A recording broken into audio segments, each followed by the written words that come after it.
Have you ever wondered why Mozart could hear an entire piece of music in his head and simply write it down? I used to think it was genius. Now I think it was something much simpler. Fluency. Think about this. You can send a text message without thinking about every single letter. You don't stop to ask, does T come before H? You simply hear the thought and your fingers know what to do. Why should music be any different? Maybe music isn't difficult. Maybe we've just been taught the wrong language. Most musicians spend years memorizing note names. C, D, E, F sharp, B flat. Then we memorize major scales. Whole step, half step, whole step, whole step, whole step, half step. Those patterns are incredibly useful, but they're still only maps. They don't explain the territory. Knowing the alphabet doesn't mean you can write a beautiful poem. Knowing whole and half steps doesn't mean you can understand music. Here's another way to think about it.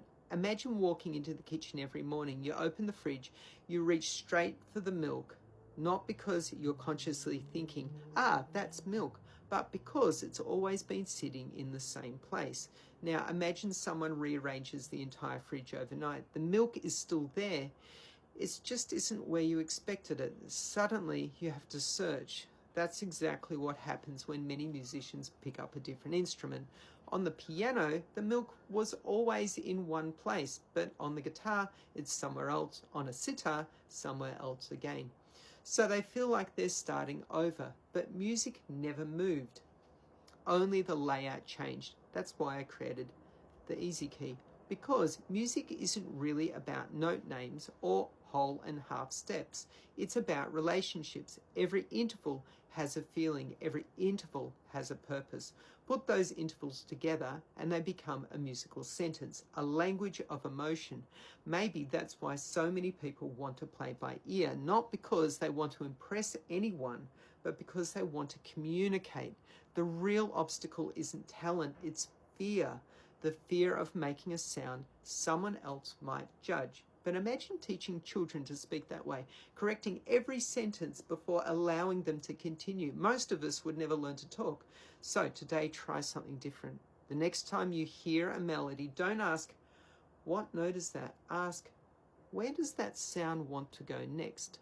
Now, don't predict, don't force it, just allow it. Because music already knows where it wants to go. Perhaps life does too. If I could leave you with just one word today, it's allow. Not control, not predict, not force, just allow. If today's lesson resonated with you, I'd love you to welcome you into the Mat Creedon School of Music. The link is waiting for you in the description.